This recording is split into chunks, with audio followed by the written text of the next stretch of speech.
Para dar inicio a nuestro tema, vamos a hablar de dónde viene el dinero que el Estado usa para el gasto público. La principal fuente de ingresos del Estado son los tributos que pagamos entre todos los colombianos. Estos tributos incluyen impuestos como el IVA, las contribuciones a salud y pensiones, los impuestos a la renta de las personas y a la renta de las empresas, entre otros. El Estado también consigue recursos de las ganancias de las empresas industriales y comerciales del sector público y de regalías pagadas por empresas mineras y petroleras privadas. ¿Qué es el gasto público? Es el gasto total que el Estado realiza para garantizar los derechos de los ciudadanos, educación, salud, seguridad y proveer bienes y servicios como alcantarillado, electricidad y vías, de los que todos nos beneficiamos. El gasto público incluye, por ejemplo, construir colegios, estaciones de policía, juzgados, carreteras y parques. También sirve para pagar los salarios de los profesores, policías, jueces, las pensiones de los jubilados, los servicios de salud focalizados a través del SISBE y el régimen contributivo de salud. ¿Cómo se reglamenta el gasto público? Como ya hemos mencionado, el gasto público es el total de gastos que el Estado realiza para garantizar los derechos de los ciudadanos. Para reglamentar y ejecutar el gasto público nacional es necesario hacer un presupuesto anual. A este presupuesto se le conoce como Presupuesto General de la Nación y es una ley con vigencia de un año, el cual comprende dos ítems. 1. Ingresos. ¿Cuánto dinero va a conseguir el gobierno en un año y de qué fuentes lo obtendrá? Esta parte del PGN se conoce como presupuesto de rentas. El otro ítem son los gastos, lo que el gobierno nacional planea gastar en un año en salud, en educación, ciencia, defensa, etc. Esta parte del PGN se conoce como presupuesto de gastos. ¿Cómo se construye el presupuesto general de la nación? ¿Quiénes invierten? El proceso para determinar el presupuesto general de la nación se llama ciclo presupuestal. El ciclo presupuestal dura todo el año y tiene 4 etapas principales. Primero la formulación, segundo la aprobación, tercero la implementación y por último la evaluación. Y además de los impuestos, el gobierno también saca plata de las ganancias de las empresas industriales y comerciales del sector público, como Ecopetrol, el Instituto Nacional de Salud o los medios asociados al Sistema de Radio Televisión Nacional de Colombia. Por ejemplo, de acuerdo con la propuesta del PGN presentada por el Ministerio de Hacienda y la Presidencia de la República para el 2021, se espera que entren al menos 18 billones de pesos de entidades de ese tipo.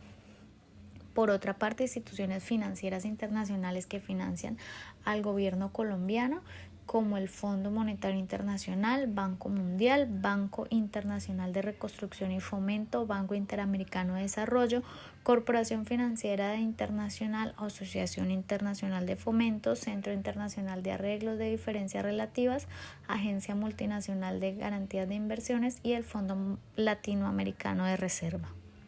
Hablando de la deuda externa, vamos a adentrar en que los bonos de la deuda pública son emitidos por las entidades del sector público o aquellas en que los cuales la participación del gobierno supera el 51%, ya que existe bonos de deuda pública interna y externa, mediante los cuales el gobierno nacional obtiene recursos para financiar sus actividades. Este incremento de dicha deuda ha sido aún más pronunciado del 2022, incrementando casi en un 30% la deuda externa de enero, que fue de 171.676 millones de dólares, ya que la TRM estaba entre 1981 con 16 centavos, es decir, en pesos colombianos llegaba a 683.46 billones. El aumento ha sido mucho mayor en pesos colombianos que en dólares, ya que la deuda soberana en los primeros 7 meses del año, tomando como referencia el dólar, subió apenas 2,57% o 1,3 puntos porcentuales del PIB. Aunque la inflación no trae tantas ventajas a la economía, una de las que se puede resaltar es el incremento salarial, con base a la subida de los precios con los que se mantiene el poder adquisitivo de las personas. se promueve el crecimiento del consumo y se reduce el valor de las deudas.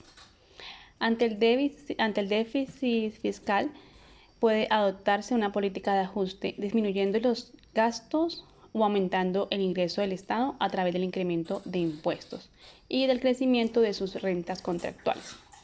Un déficit público continuado y una deuda pública creciente impiden el logro de la estabilidad de los precios a largo plazo, y el registro del déficit públicos elevados persistentes se convertirán en una fuerza impulsora de los procesos de la inflación.